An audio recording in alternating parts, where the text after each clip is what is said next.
मैं रात में लुकिज्म का नया चैप्टर पढ़ रहा था, तभी एक्साइटमेंट के कारण मुझे हार्ट अटैक आ गया और मेरी डेथ हो गई। लेकिन जब मैंने दोबारा आंखें खोली, मैं कोई इंसान नहीं था, बल्कि मैं एक टर्टल बन चुका था। वो भी एक ऐसे मिस्टीरियस फॉरेस्ट में जहाँ खतरनाक मॉन्स्टर्स हर जगह घूम रहे थे। इस जंगल में मॉन्स्टर्स हर जगह हैं, पर मेरे पास इनसे लड़ने के लिए कोई भी कॉम्बैट पावर नहीं है। मैं यहाँ पर क्यों फंस गया, मुझे कुछ नहीं पता। तभी अचानक एक दिन यहाँ का मौसम बहुत ही बिगड़ जाता है। आसमान से चमकीले क्रिस्टल्स गिरने लगते हैं और जो भी एनिमल्स उन क्रिस्टल्स को खाने की कोशिश करते हैं, उनकी बॉडी चेंज होने लगती है। वो एक मॉन्स्टर में बदल जाते हैं। मेरे साथ भी कुछ ऐसा ही होता है। मैं भी वहाँ पर पड़े हुए एक क्रिस्टल को उठाकर खाने लगता हूँ। तभी मेरे सामने सिस्टम विंडो ओपन होती है। इस चीज को देखकर मैं बहुत खुश हो जाता हूँ, क्योंकि सिस्टम को मैंने सिर्फ मानवास में ही देखा था। इस क्रिस्टल को खाने की वजह से 0.1% मेरी स्पीड बढ़ जाती है। मैं भर भर के वहाँ पर जितने भी क्रिस्टल्स पड़े होते हैं, मैं उन्हें खाने लगता हूँ और उन्हीं क्रिस्टल्स से अपना पूरा पेट भर लेता हूँ। मैं फैसला करता हूँ कि अब मैं सिस्टम की मदद से और ताकतवर बन के रहूंगा, क्योंकि उसके बाद ही मैं इवॉल्व कर सकता हूँ। तभी मेरे सामने एक रैट मॉन्स्टर आता है और इस रैट मॉन्स्टर को देखकर मुझे याद आता है,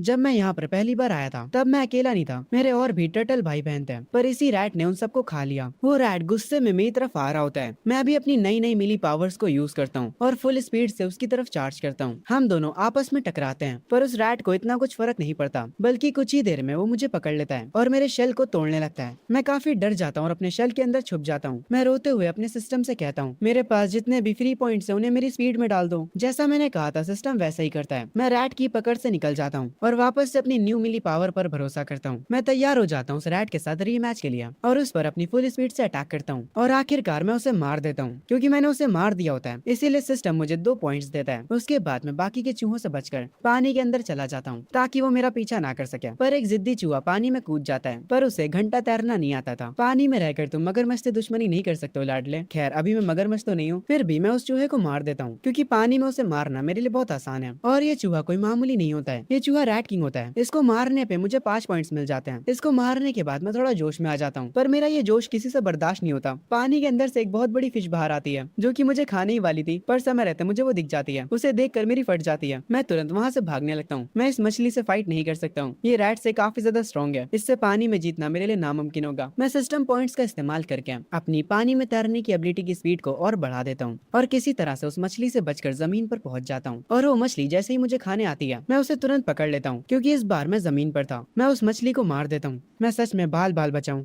मानो या ना मानो, मैं ताकतवर हो चुका हूँ। इस मछली को मारने के बाद सिस्टम का नोटिफिकेशन आता है, मुझे कुछ पॉइंट्स मिलते हैं और मेरे जो स्टेट्स होते हैं वो मैक्स हो चुके होते हैं। सिस्टम मुझे बताता है कि अब मैं इवॉल्व कर सकता हूँ। मैं उन ऑप्शंस को चेक करता हूँ जिनमें मैं इवॉल्व कर सकता हूँ। उन ऑप्शंस में से मुझे एक ऑप्शन पसंद आता है, ब्लैक शुआन टर्टल, जो कि काफी स्ट्रॉन्ग भी है और उसका डिफेंस भी काफी अच्छा है। मैं उसी को चूज कर लेता हूँ। उसके तुरंत बाद एक जादू होता है और मैं अपने नए रूप में इवॉल्व हो जाता हूँ। इस फॉर्म में इवॉल्व होने के बाद मुझे जो स्किल्स मिली होती हैं, उन स्किल्स का इस्तेमाल करके मैं और स्ट्रॉन्ग एनिमीज को हरा सकता हूँ। तभी यहाँ का मौसम दोबारा से खराब हो जाता है और ये पिछली बार से भी ज्यादा खराब था। शायद से ये जो बारिश अब होने वाली है वो पहली वाली से भी ज्यादा खतरनाक होगी। मुझे और पावर चाहिए। जहाँ पर बारिश होने वाली थी, मैं उस डायरेक्शन में भागने लगता हूँ। तभी से ही शिफ्ट होता है ह्यूमंस के ऊपर। एक ओल्ड मैन हमें समझाते हैं कि ये जो बारिश हो रही है, इसकी वजह से उनकी मामूली दुनिया एक मॉन्स्टर्स की दुनिया से कनेक्ट हो चुकी है और हर कोई अपनी पावर्स को अवेक कर रहा है। और इसके इफेक्ट से जो मॉन्स्टर्स पैदा हो रहे हैं वो बहुत ही ज्यादा स्ट्रॉन्ग हैं। वो हमारे शहरों को तबाह करे जा रहे हैं। मुझे नहीं पता कि ह्यूमैनिटी कब तक इन मॉन्स्टर्स के आगे टिक पाएगी। तभी इस ओल्ड मैन के पास एक बंदा आता और कहता है, कमांडर, जो सेफ जगह हम बिल्ड कर रहे हैं वो ऑलमोस्ट रेडी होने वाली है। उसके रेडी होते ही हम सारे सिटीजन्स को वहाँ पर मूव कर देंगे। ओल्ड मैन कहता है, हमें अपने लोगों की सुरक्षा करनी होगी। तभी एक और पर्सन हैरानी में खड़ा होता और कहता है, कमांडर, एक दिक्कत हो गई है। जिस जंगल पर हम नजर रखे हुए थे, वहाँ पर एक ब्लैक पाइथन किसी और क्रिएचर से लड़ रहा है और वो जो भी क्रिएचर से लड़ रहा है वो क्रिएचर पाइथन से ज्यादा खतरनाक है। ये सब लोग हमारे एमसी को स्क्रीन पर देख रहे होते हैं। सीन शिफ्ट होता है वापस से मेरे ऊपर। मैं उस पाइथन को जख्मी तो कर देता हूँ, पर इस फाइट की वजह से मैं भी इंजर्ड हो चुका होता हूँ। ये सांप सच में स्ट्रॉन्ग है। मैंने अच्छी खासी एनर्जी का यूज कर लिया है, तब भी मैं अभी तक इसे हरा नहीं पाया हूँ। तभी वो सांप मुझे चारों तरफ से जकड़ लेता है। अगर मैंने अपनी पूरी ताकत नहीं लगाई तो ये सांप मुझे मार डालेगा, पर फिर भी किसी तरह उससे बचते हुए मैं उसे मार देता हूँ। इसे मारते ही मुझे 450 फ्री पॉइंट्स मिल जाते हैं। अगर मैं अपनी पूरी पावर का इस्तेमाल ना करता तो मैं अब तक मर चुका होता। किस्मत की वजह से आज मैं जीत गया। मैं जितना ज्यादा इस जंगल की गहराई में जा रहा हूँ, मुझे उतने ही ज्यादा ताकतवर मॉन्स्टर्स मिल रहे हैं। मुझे कुछ भी करके उनसे भी ज्यादा ताकतवर होना पड़ेगा। मेरे पास जितने भी फ्री पॉइंट्स होते हैं मैं उन्हें अपनी पावर में ऐड कर देता हूँ। तभी मैं देखता हूँ मेरे ऊपर एक हेलीकॉप्टर होता है। मतलब इंसान अभी भी इस दुनिया में है, पर ये लोग मुझे पहचानने नहीं वाले। इनके लिए तो मैं एक मॉन्स्टर हूँ और इनके पास वेपन्स भी हैं। मैं उन्हें देखते ही तुरंत छुपने के लिए चला जाता हूँ और जाकर झाड़ियों में छुप जाता हूँ। जिस सांप को मैंने मारा, ये लोग उसकी बॉडी के पास उतरते हैं। वो लोग उस सांप की बॉडी को एनालाइज करने लगते हैं हैं और सब टेस्ट करने के बाद उन्हें पता चलता है ये स्नेक असल में लेवल 3 का बीस्ट मॉन्स्टर था। उसके बाद ये लोग एक डिवाइस की मदद से कमांडर को रिपोर्ट करते हैं कि ये मॉन्स्टर एक लेवल 3 का बीस्ट था, जिसे देखकर वो कमांडर शॉक हो जाता है। वो बताता है पावर के मामले में इंसानियत अभी तक सिर्फ लेवल 2 तक पहुंच पाई है। इस लेवल 3 के सांप की जो बॉडी है ये बहुत ही ज्यादा कीमती है। इस बॉडी को उठा लो और इसे रिसर्च लैब में दे दो। और हाँ, इसकी बॉडी उठाते समय थोड़ा ध्यान रखना, जिस मॉन्स्टर ने इसे मारा है वो इससे भी ज्यादा स्ट्रॉन्ग होगा और वो कहीं आसपास में ही होगा। उसके बाद कमांडर वैनिश हो जाते हैं। दो सोल्जर्स आपस में बात कर रहे होते हैं और कह रहे होते हैं मुझे पता चला कि हमारे मास्टर जैंग लेवल 3 के किंग से बात करने की कोशिश कर रहे हैं। क्या वो लेवल 3 का इंसान हमारी मदद करेगा? पर दूसरा वाला सोल्जर कहता है नहीं, मुझे नहीं लगता। मुझे लगता है कि इंसानियत इन मॉन्स्टर्स के आगे हार जाएगी। मैं इन लोगों की सारी बातों को सुन रहा होता हूँ जब ये लोग उस सांप की बॉडी को ले जा रहे होते हैं। ये दुनिया काफी तेजी से बदल रही है। मुझे जिंदा रहने के लिए और ज्यादा ताकतवर बनना होगा। तभी गलती से मेरा पैर एक लकड़ी पर पड़ जाता है, जिसकी वजह से उन सोल्जर्स को आवाज आ जाती है। वो लोग तुरंत अपनी गन तान लेते हैं और मेरी तरफ आने लगते हैं। पर तभी यहाँ पर एक वुल्फ मॉन्स्टर आ जाता है, जिसे देखकर वहाँ के इंसान सारे भागने लगते हैं। और ये वुल्फ अकेला नहीं होता, बल्कि यहाँ पर इनकी पूरी गैंग आ चुकी होती है। इंसानों से जितना हो सकता है वो उन्हें गोलियों से मारने की कोशिश करते हैं और चुपचाप अपने टैंक में वापस चले जाते हैं और यहाँ से निकलने लगते हैं। मैं अपनी झाड़ियों से बाहर निकलता हूँ। एक तो ये इंसान चले गए और मेरे लिए इन मॉन्स्टर्स को छोड़ गए। मुझे देखते ही वो वुल्फ तुरंत मुझ पर अटैक करने आते हैं। असल में ये वुल्फ साथ में काम करते हैं और ये लोग बार बार मेरी चोट पर ही वार कर रहे हैं। अगर ये फाइट ज्यादा देर तक चली तो मेरे जीतने के चांसेस कम होते जाएंगे। मैं अपने रैम्पेज मोड को ऑन करता हूँ और अपनी फुल पावर यूज करने के लिए तैयार हो जाता हूँ और उन सारे भेड़ियों पर अटैक करने लगता हूँ। इन भेड़ियों का जो किंग होता है मैं डायरेक्ट उस पर अटैक करता हूँ और उसे मार भी देता हूँ, जिसे देखकर सारे भेड़िए यहाँ से भाग जाते हैं। वुल्फ किंग को मारने की वजह से मुझे 380 पॉइंट्स मिलते हैं। ये देखकर मैं खुश होता हूँ, पर पूरे दिन मेहनत करने के बाद मैं बहुत ही ज्यादा भूखा हो जाता हूँ और इस भूख के कारण मैं वुल्फ किंग को ही खा जाता हूँ और इसको खाते ही मुझे 120 पॉइंट्स एक्स्ट्रा मिल जाते हैं। ये देखकर मैं समझ जाता हूँ मैं जितना ज्यादा स्ट्रॉन्ग मॉन्स्टर्स को खाऊंगा मुझे उसके भी पॉइंट्स मिलेंगे। मेरे पास अच्छे खासे पॉइंट्स हो चुके होते हैं। ये देखकर मैं काफी ज्यादा जोश में आ जाता हूँ। चलो चलो, अब किसको लड़ना है मेरे से, आ जाओ। मैं नहीं डरता किसी से। मैं अब पहले जैसा कमजोर और छोटा नहीं हूँ। मैं तो ऐसे ये सारी बातें कर रहा था, पर भगवान तो उसको चैलेंज मान लेते हैं और मेरे सामने एक ताकतवर टाइगर बीस्ट को भेज देते हैं जो कि लेवल 4 का होता है। भगवान जी, मैं बस मजाक कर रहा था। टाइगर को देखकर मेरी फट जाती है। वो टाइगर दौड़ते हुए मेरी तरफ आने लगता है और मुझे जमीन पर गिरा देता है। मैं गया, अब मैं बच नहीं सकता। जब वो टाइगर मुझे खाने जा रहा था मैं तुरंत उससे कहता हूँ मेरे बॉस मुझे छोड़ दो। ये सुनने के बाद वो टाइगर हंसने लगता है और कहता है भेड़िए भौंकने के अलावा कुछ नहीं करते हैं और वो क्रोकोडाइल तो बस कीचड़ में घुमा करता है और बेवकूफ भालू को तो बस अपने शहद की चिंता होती है। ये लोग जंगल के राजा बनने के लायक नहीं है। तुमने मुझे बॉस कहा, मतलब तुम जान चुके हो मेरे अंदर राजा बनने की काबिलियत है। मैं ही इस जंगल का राजा हूँ। मैं उस टाइगर को बोलते हुए देख हैरान हो जाता हूँ। मैं उससे पूछता हूँ क्या सारे लेवल 4 के बीस्ट बात कर सकते हैं? वो टाइगर मुझे छोड़ देता और कहता है देखो आज मैं बहुत अच्छे मूड में हूँ तो तुम यहाँ से चले जाओ। मुझसे फालतू के सवाल मत पूछो। थोड़ा टाइम बीत जाता है पर मैं उस टाइगर को छोड़कर यहाँ से नहीं जाता। वो टाइगर लेटा होता है और मैं उससे कहता हूँ बॉस मेरे पास आपके लिए एक डील है। इस जंगल में बहुत सारी नदियां हैं और उनके अंदर बहुत सारी मछलियां हैं जो कि काफी टेस्टी होती हैं। आप तो पानी के अंदर नहीं जा सकते, इसीलिए उन मछलियों को लाने में मैं आपकी मदद करूंगा। मैं अपने मन में कह रहा होता हूँ ये टाइगर मेरे जाल में फंस जाएगा, फर्क नहीं पड़ता ये कितना स्ट्रॉन्ग है, पर आखिर में ये भी एक बिल्ली है जिसका बस साइज बड़ा है। वो मछलियों को देखते ही अपना दिमाग खो देते हैं। मैं उस टाइगर से कहता हूँ अगर हर 5 दिन में तुम मेरे लिए एक लेवल 2 के बीस्ट को मार दो तो मैं तुम्हारे लिए मछलियां पकड़ कर लाऊंगा। टाइगर किंग मेरी बात मान लेता है। वो तुरंत यहाँ से जाता है और एक लेवल 2 के रैट को मार कर मेरे पास ले आता है और इसकी वजह से सिस्टम को लगता है कि उस रैट को मैंने मारा है और वो मुझे 345 पॉइंट्स दे देता है। उसके बाद मैं उस रैट को खा जाता हूँ जिसकी वजह से मुझे 120 पॉइंट्स और मिलते हैं। टाइगर मुझे गुस्से में देखता और कहता है मैंने तुम्हें लेवल 2 का मॉन्स्टर ला कर दिया, इसीलिए अपना वादा मत भूलना। मैं उस टाइगर से कहता हूँ अरे कोई दिक्कत की बात नहीं, मैं सब संभाल लूंगा। उसके बाद मैं उस टाइगर के लिए फिशिंग करने चला जाता हूँ। मेरे हाथ एक मछली तो आ जाती है, पर आज मुझे इस नदी में ज्यादा मछलियाँ दिख नहीं रही होती हैं। मैं ध्यान भी नहीं देता। मेरे पीछे एक क्रैब होता है। मैं जैसे उसे पलट कर देखता हूँ मेरी फट जाती है। ये बंदा पानी में और जमीन पर दोनों में ही लड़ सकता है। रैम्पेज मोड के साथ भी मैं इसे हरा नहीं पाऊंगा। वो मेरी तरफ आने लगता है। मैं उसे देखते ही समझ जाता हूँ अब भागने का टाइम है, पर उस क्रैब की स्पीड काफी ज्यादा तेज होती है। वो मेरे शेल को पकड़ लेता है। मैं टाइगर किंग को मदद की आवाज लगाता हूँ। टाइगर किंग मुझे बचाने के लिए तुरंत पानी में कूद जाता है और उस क्रैब को एक पंच मारता है। वो क्रैब डायरेक्ट पानी से निकलकर जमीन पर आ गिरता है और एक ही पंच में वो मर जाता है। और जिन भी मॉन्स्टर्स को टाइगर किंग मार रहा है मेरे साथ डील करने के बाद उनके पॉइंट्स मुझे मिल रहे हैं। इस क्रैब को मारने पर मुझे 850 पॉइंट्स मिलते हैं। मैं पानी से बाहर तो आ जाता हूँ पर मैं काफी ज्यादा जख्मी हो जाता हूँ। ये देखने के बाद टाइगर किंग मेरे पास आता और कहता है तुम्हें बहुत ज्यादा चोटें लग चुकी हैं, तुम ज्यादा दिन तक नहीं टिकने वाले, तुम अब मेरे किसी काम के नहीं रहे, अब मैं तुम्हें खा सकता हूँ। जैसे ही टाइगर किंग मुझे खाने आता है मैं अपने सारे पॉइंट्स को डिफेंस में डाल देता हूँ। जैसे ही टाइगर किंग अपने दांत मेरे शेल पर लगाता है सिस्टम मुझे बताता है कि अब मैं इवॉल्व कर सकता हूँ। हूँ। वो मुझे वापस से बहुत सारे ऑप्शंस देता है, पर उसमें से एक ऑप्शन मुझे काफी ज्यादा अट्रैक्ट करता है, जो कि होता है ड्रैगन ब्लड टर्टल। मैं ये नाम देखकर ही समझ जाता हूँ कि ये ऑप्शन मेरे लिए सबसे परफेक्ट है। मैं ड्रैगन ब्लड टर्टल को सेलेक्ट कर लेता हूँ और उसके बाद मैं इवॉल्व करना स्टार्ट कर देता हूँ, जिसे देखकर टाइगर किंग हैरान हो जाता है। वो कहता है तुम तो सच में इवॉल्व हो गए। मैं उससे कहता हूँ क्या अब भी तुम मुझे मारने का ट्राई करोगे? टाइगर किंग कहता है अब मुझे तुमसे कोई दिक्कत नहीं है, इसीलिए मैं तुम्हें नहीं मारूंगा, हम अभी भी पार्टनर्स हैं। मैं पानी में जाते हुए कह रहा होता हूँ सच में जब तुम पावरफुल हो जाते हो तब लोग तुमसे अपना काम निकलवाने का सोचते हैं। पहले तुम मुझे मारने का ट्राई कर रहे थे, पर अब तुम मुझे छोड़ रहे हो। बस इंतजार करो तुम बड़ी बिल्ली, जैसे ही मैं एक और बार इवॉल्व करता हूँ तब देखेंगे कौन किसको खाता है। आगे कुछ दिन बीत जाते हैं। मैंने इस नदी के सारे मॉन्स्टर्स को हंट कर लिया है। अब इस नदी में ज्यादा मॉन्स्टर्स बचे नहीं हैं। तभी मुझे एक जगह से काफी ज्यादा एनर्जी फील होती है। मैं समझ जाता हूँ यहाँ पर एक बहुत ही खतरनाक मॉन्स्टर है। जब मैं ये सारी बातें कर रहा होता हूँ तभी वो मॉन्स्टर जाग जाता है, जिसे देखकर मैं डर जाता हूँ। मैं तुरंत सिस्टम से कहता हूँ मेरे सारे पॉइंट्स को डिफेंस में ऐड कर दो। वो मॉन्स्टर अपनी गुफा से बाहर निकलता है। मैं तुरंत जमीन पे जाने के लिए पानी से निकलने लगता हूँ। मैं पानी से बाहर आता हूँ। अच्छा हुआ मैं काफी स्मार्ट था और समय रहते बाहर आ गया, क्योंकि मैं उस मॉन्स्टर को बाहर ले आया हूँ। इसीलिए मेरा पार्टनर टाइगर किंग तुरंत उठ जाता है। वो तैयार होता है उस मॉन्स्टर से लड़ने के लिए। मैं उस मॉन्स्टर को देखता हूँ, तभी वो जो सांप होता है वो भी बात करने लगता है। वो टाइगर से कहता है तो अब छोटे शेर तेरी इतनी हिम्मत कि तू मुझे चैलेंज करेगा? टाइगर अपनी पावर को एक्टिवेट करता है और तुरंत अटैक के लिए आगे बढ़ता है। वो सांप कह रहा होता है तू सच में बेवकूफ है। इनकी लड़ाई स्टार्ट हो जाती है। ये देखकर मेरे चेहरे पर एक अजीब सी मुस्कान आती है। मैं सोच रहा होता हूँ अगर लड़ाई में ये दोनों मर जाते हैं तो सारा फायदा मुझे होगा। पर मैं देखता हूँ तभी यहाँ पर कोई पानी बरसा रहा है और मैं देखता हूँ यहाँ पर भेड़ियों का झुंड आ चुका है। और इन भेड़ियों को गिनने के बाद मुझे पता चलता है यहाँ पर टोटल 55 भेड़िए हैं। मुझे समझ आ चुका था इस लड़ाई का फायदा सिर्फ मैं ही उठाने का नहीं सोच रहा था। तभी से शिफ्ट होता है हेडक्वार्टर के ऊपर, जहाँ पर इंसान इस फाइट को स्क्रीन पर देख रहे होते हैं। वो लोग काफी हैरान होते हैं क्योंकि दोनों बीस्ट काफी ज्यादा खतरनाक हैं और लेवल 4 के हैं। इसीलिए कमांडर कहते हैं माउंट हुआ से एशियंट कल्टीवेटर्स को कांटेक्ट करो और जिन भी ह्यूमंस के पास पावर्स है उनको भी। मॉन्स्टर बहुत ज्यादा ही खतरनाक होते जा रहे हैं। एक बंदा रिपोर्ट लिए ओल्ड मैन को बताता है दुनिया में मॉन्स्टर्स आने के बाद हर एक कंट्री ने ट्राई किया कि वो पावरफुल मॉन्स्टर्स को काबू कर पाए, पर अब तक बहुत कम ही लोग ये कर पाए। एक स्नेक किंग मॉन्स्टर है साकुरा किंगडम में, जो कि डिमांड कर रहा है कि पूरी कंट्री उसके सांपों की गुलाम बन जाए। और वो मॉन्स्टर किंग डिमांड कर रहा है कि डेली उसे कल्टीवेटर्स का फ्लैश चाहिए। ये दुनिया का पता नहीं क्या होगा अगर हम उन मॉन्स्टर्स की बातों पर एग्री नहीं करते तो ये दुनिया तबाह हो सकती है। सीन शिफ्ट होता है मुझ पर। मैं एक पत्थर के पीछे छुपा होता हूँ और भेड़ियों को बाहर निकलते हुए देखता हूँ। ये सारे बस लेवल 2 के ही मॉन्स्टर्स हैं, मैं इन्हें संभाल सकता हूँ। पर तभी मैं देखता हूँ ये लोग यहाँ पर अकेले नहीं आए होते हैं। इनके साथ इनका लीडर यानी किंग भी है, जिसे देखकर मैं थोड़ा शॉक हो जाता हूँ क्योंकि एक आइस वुल्फ है। इस आइस वुल्फ के यहाँ आने की वजह से यहाँ पर ठंड काफी बढ़ जाती है। आइस वुल्फ को देखकर पानी से एक क्रोकोडाइल निकलता है और कहता है तुझे क्या लगा था भेड़िया, पानी के अंदर कोई किंग नहीं है? मैं दूर से खड़ा इन दोनों मॉन्स्टर्स के स्टेट्स देख रहा होता हूँ और इनके स्टेट्स सच में काफी ज्यादा कमाल के होते हैं। ये दोनों प्योर किलिंग मशीन है। वो आइस वुल्फ किंग आवाज लगाकर अपने बाकी के साथियों को बुला लेता है। टाइगर भी अपनी फाइट में बिजी था उस सांप के साथ। टाइगर एक पंच मारता है और उस सांप की एक आंख फोड़ देता है। क्रोकोडाइल भी जमीन पर आ जाता है। ये देखकर आइस वुल्फ अपने बाकी के साथियों के साथ उस पर अटैक कर देता है। इन दो मॉन्स्टर्स की फाइट यहाँ पर शुरू हो जाती है। मैं देखता हूँ टाइगर ने सांप को काफी ज्यादा जख्मी कर दिया होता है, इसीलिए अब मैं अपनी पावर यूज करने का फैसला करता हूँ और अपनी फुल पावर से उस सांप पर अटैक करता हूँ और उसे मार देता हूँ। ये सांप असल में पाइथन्स का किंग होता है। इसको मारने के बाद मुझे 1320 पॉइंट्स मिलते हैं। मैं टाइगर के पास जाता हूँ और वो काफी ज्यादा जख्मी होता है। मैं उसके पास जाकर कहता हूँ तुम्हें तो बहुत ज्यादा चोटें लग चुकी हैं, तुम ज्यादा दिनों तक नहीं टिक पाओगे, इससे अच्छा तुम मेरा खाना क्यों नहीं बन जाते हैं? ये बंदा टाइगर किंग से बदला ले रहा है। ये सुनने के बाद टाइगर किंग को बहुत ज्यादा गुस्सा आता है और वो कहता है तुम्हारे जैसे एक छोटे टर्टल की इतनी औकात की वो मुझसे ऐसे बात करेगा? जब तुम अपने शेल के अंदर थे तब मैं इस पूरे जंगल पर राज कर रहा था। मैं घायल हूँ तभी घातक हूँ। ये कहने के बाद टाइगर मुझ पर अटैक करता है, पर उसके अटैक का मुझ पर कोई भी असर नहीं होता क्योंकि मेरा डिफेंस काफी ज्यादा हो चुका है। उसके बाद मैं टाइगर पर अटैक करता हूँ, जिसकी वजह से टाइगर दूर जाकर गिरता है और उसके बाद मैं पास आकर उसे मार देता हूँ, जिसकी वजह से मुझे 1250 पॉइंट्स मिलते हैं। मैं उसे मारने के बाद उसे खा भी जाता हूँ और यहाँ से निकल जाता हूँ। दूर से ये चीज क्रोकोडाइल देख रहा होता है और वो कहता है क्या उस टर्टल ने अभी अभी किंग टाइगर को मार दिया? आइस वुल्फ जो कि अभी कुछ देर पहले उससे लड़ रहा था, वो भी अब उसके साथ खड़े होकर मेरे बारे में बातें करने लगता और कहता है नहीं ऐसा नहीं हो सकता, टाइगर किंग जख्मी होने की वजह से मरा है, वो टर्टल बस लकी था। क्रोकोडाइल कहता है तुम बिल्कुल सही कह रहे हो, टाइगर कम से कम हमारे जितना स्ट्रॉन्ग था, ऐसा हो ही नहीं सकता कि एक छोटा सा टर्टल उसे मार दे। ये कहकर वो दोनों हंसने लगते हैं। मैंने जो टाइगर किंग को खाया था उसकी वजह से मुझे 350 पॉइंट्स और मिल जाते हैं। अब क्योंकि मैंने टाइगर किंग और पाइथन किंग को मार दिया है, इसीलिए अब इस जंगल में मुझसे ज्यादा स्ट्रॉन्ग बस कुछ ही लोग बचे हैं। थोड़ा ही समय में मैं इस जंगल में सबसे ज्यादा स्ट्रॉन्ग बन जाऊंगा। ये कहने के बाद मैं हंसने लगता हूँ। तभी मैं पेड़ों के ऊपर से एक इंसान को जाते हुए देखता हूँ। मैं सोचता हूँ क्या ये वही कल्टीवेटर है जिसके बारे में वो लोग बात कर रहे थे? मैं उस कल्टीवेटर का पीछा करता हूँ। उस कल्टीवेटर के सामने एक बियर होता है जो कि चिल्लाते हुए उससे कहता है इंसान हो तुम्हें तुम्हारी औकात समझ नहीं आती क्या? वो अपने एक ही हाथ से एक पत्थर को तोड़ देता है। कल्टीवेटर पेड़ पर से उतरता है। वो इस गुस्से से भरे भालू को देखा और कहता है, क्या हुआ, तुम्हें इंसानों से इतनी दिक्कत क्यों है? क्या इंसानों ने तुम्हारा शहद खा लिया? यार उन बूढ़े लोगों ने मुझे यहाँ पर भेज दिया। उन्होंने मुझसे कहा था कि ये बीस्ट मुझसे बस थोड़ा सा ही ज्यादा स्ट्रॉन्ग होगा, पर ये तो और ज्यादा स्ट्रॉन्ग लग रहा है। उन बूढ़ों ने मुझे यहाँ पर फंसा दिया। भाई तो खुद बूढ़ा आदमी है। खैर दूर से मैं उस कल्टीवेटर को देख रहा होता हूँ और उसके स्टेट्स को चेक करता हूँ। ये कल्टीवेटर लेवल 3 का होता है, पर ये इंसान बियर किंग के आगे नहीं टिक पाएगा। कल्टीवेटर अपनी तलवार उठाकर कहता है, ओए काले भालू, मेरे सामने अपने घुटनों पर बैठ जाओ। तुम मेरे पावर सर्कल में आ चुके हो। कल्टीवेटर के पास से एनर्जी रिलीज होने लगती है, जिसे देखकर मैं कहता हूँ, ये एनर्जी तो काफी स्कैरी लग रही है। क्या ये इस कल्टीवेटर की कोई स्किल है? कल्टीवेटर की उस एनर्जी को निकलता हुआ देख बियर किंग कहता है, अगर मैं कोई लेवल 3 का मॉन्स्टर होता तो मुझे डर लगता, पर अब तुम्हारी पावर मेरा कुछ नहीं बिगाड़ पाएगी। कल्टीवेटर अपनी पावर को एक्टिवेट करता और कहता है, आज मैं तुम्हें ह्यूमंस की सीक्रेट आर्ट दिखाऊंगा। उस जंगल का पूरा वेदर चेंज हो जाता है। कल्टीवेटर की पावर इस पूरे जंगल को ही घेर लेती है। ये देखकर मैं कहता हूँ, मैं इस पावर के सर्कल में आ चुका हूँ, मैं इससे बच नहीं पाऊंगा। ये खतरनाक पावर देखकर बियर किंग कहता है, रुको, इंसान चाहते हैं कि हम उनकी मदद करें, है ना, ताकि हम उनके लिए दूसरे मॉन्स्टर से लड़ सके, है ना। कल्टीवेटर अपनी पावर को बंद करते हुए कहता है, इंसानों के लिए सेफ जगह बन चुकी है और हमने उन्हें वहाँ पर मूव कर दिया है। अगर हम बिना लड़े इस मैटर को सॉल्व कर पाते हैं तो ये ग्रेट होगा, और अगर तुम मेरी बात नहीं मानते हो तो ये बुरा होगा। बियर किंग कहता है, ठीक है, मैं तुम्हारी बात मान लेता हूँ। तुम्हारी इस एनर्जी से मुझे चोट तो पहुंची थी, पर मैं तुम्हें बता दूं, इस जंगल में मेरे जैसे 4 और बीस्ट हैं जो कि मेरी तरह ही ताकतवर हैं। अगर उन्हें गुस्सा आ गया तो ना तो तुम लड़ पाओगे और ना ही यहाँ से भाग पाओगे। ये सुनने के बाद कल्टीवेटर को गुस्सा आता और वो कहता है, तुमने क्या कहा? मैं लड़ भी नहीं पाऊंगा और भाग भी नहीं पाऊंगा? अगर तुम मुझे खा सकते हो तो मुझे खा कर दिखाओ। ये सुनने के बाद बियर किंग उसकी तरफ बढ़ता और कहता है, अब तुम खुद से मुझे दावत का इन्विटेशन दे रहे हो, इसीलिए मुझ पर इल्जाम मत लगाना।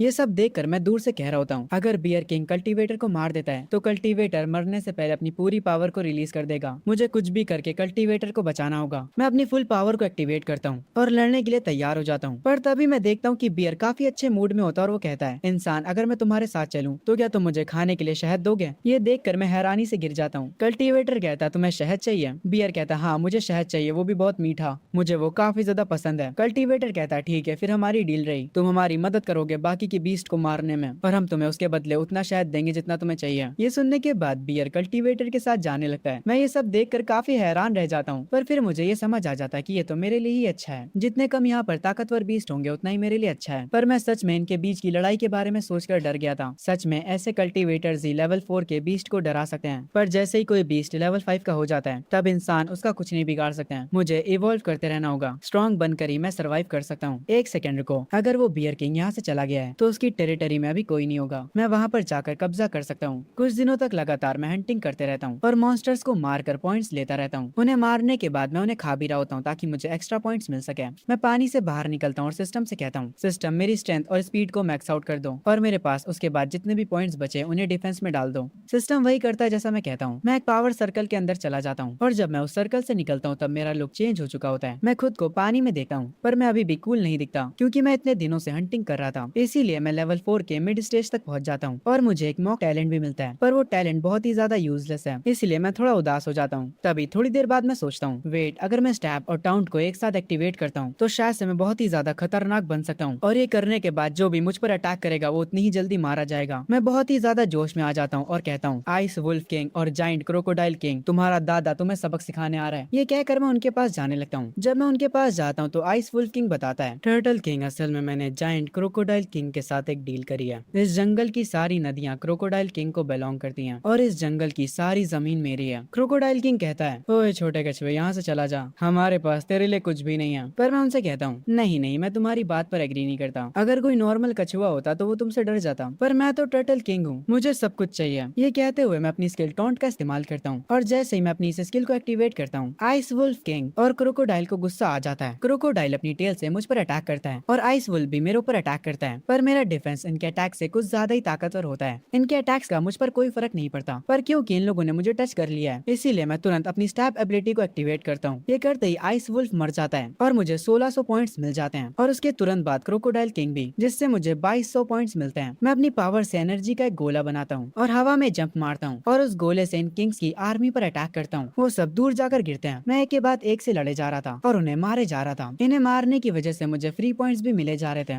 इसीलिए इनकी आर्मी में जितने भी मॉन्स्टर्स होते हैं मैं उन सबको इजिली मार देता हूँ। इन सबको खत्म करने के बाद मुझे काफी सारे पॉइंट्स मिल जाते हैं।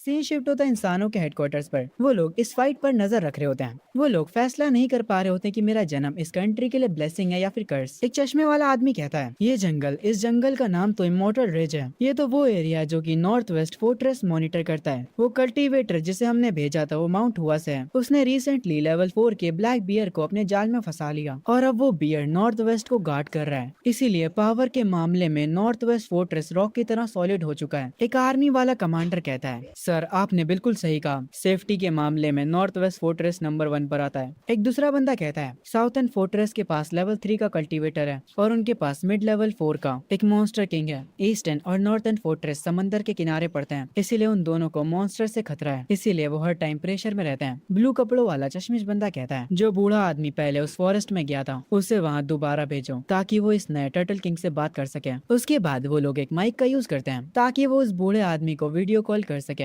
पर जैसे ही वो बूढ़ा आदमी सामने आता है वो कहता है, भाड़ में जाओ तुम लोगों ने क्या मुझे कोई दुकान समझ लिया है? जो तुम्हें चाहिए वो मैं ला कर दूं? मेरी स्पेशल स्किल भी उसके सामने कोई काम की नहीं है। यहाँ तक कि बियर किंग ने भी मुझसे कहा है कि वो तक टर्टल किंग को नहीं हरा सकता। उसके बाद वो बूढ़ा आदमी कॉल काट देता है और यहाँ से चला जाता है। ये सुनने के बाद कमांडर कहते हैं, इसका मतलब है वो टर्टल किंग लेवल 5 का बीस्ट है। तभी हेडक्वार्टर के सिस्टम पर एक अलर्ट आ जाता है। उन्हें पता चलता है कि ईस्टर्न फोर्ट्रेस की तरफ सी मॉन्स्टर्स ने अटैक कर दिया है। वो लोग तुरंत जाकर स्क्रीन पर देखते हैं। तब उन्हें पता चलता है कि काफी लार्ज स्केल में सी मॉन्स्टर्स ईस्टर्न फोर्ट्रेस की तरफ जा रहे हैं। ये देखने के बाद हेडक्वार्टर्स के लोग शॉक हो जाते हैं क्योंकि ये एक लेवल 1 का अलर्ट था। कमांडर ये देखकर तुरंत एक्शन लेते हैं। वो लोग कहते हैं कि ईस्टर्न फोर्ट्रेस को खबर करो कि वो लोग रेडी हो जाए फुल वेपन्स के साथ। तभी आर्मी चीफ कहता है, इस अटैक में कुछ तो गलत है। ये तो ऐसा हो रहा है जैसे सारे सी मॉन्स्टर्स ईस्टर्न फोर्ट्रेस पर अटैक करना चाह रहे हो। जरूर से इन सी मॉन्स्टर्स के पीछे इनका कोई किंग होगा जिसने इन्हें ऑर्डर्स दिया है। कमांडर ये सुनने के बाद अपनी चेयर पर बैठ जाते हैं। वो पूरी तरह से उम्मीद हार जाते हैं। वो कहते हैं, अभी अभी लेवल 5 के टर्टल किंग की मुसीबत हमारे सर पर थी और अभी ये सी मॉन्स्टर्स का अटैक, क्या सच में भगवान इस दुनिया को तबाह करना चाहते हैं? तभी वापस से सीन शिफ्ट होता है अपने टर्टल भाई साहब पर, जो कि अपनी पावर्स का यूज करके वहाँ से सारे मॉन्स्टर्स को भगा देता है। उसके बाद वो जाता है आइस वुल्फ की बॉडी के पास और उसे जाकर खाने लगता है, जिसकी वजह से उसको 620 पॉइंट्स एक्स्ट्रा मिलते हैं। मैं इन सारे पॉइंट्स को डिफेंस में लगा देता हूँ। सिस्टम मुझे बताता है कि मेरे स्टेट्स वापस से फुल हो चुके हैं और मैं दोबारा से इवॉल्व कर सकता हूँ। वो वापस से मुझे कई सारे एवोल्यूशंस के ऑप्शंस दिखाता है। मैं उन सबको अच्छे से देखकर चेक करता हूँ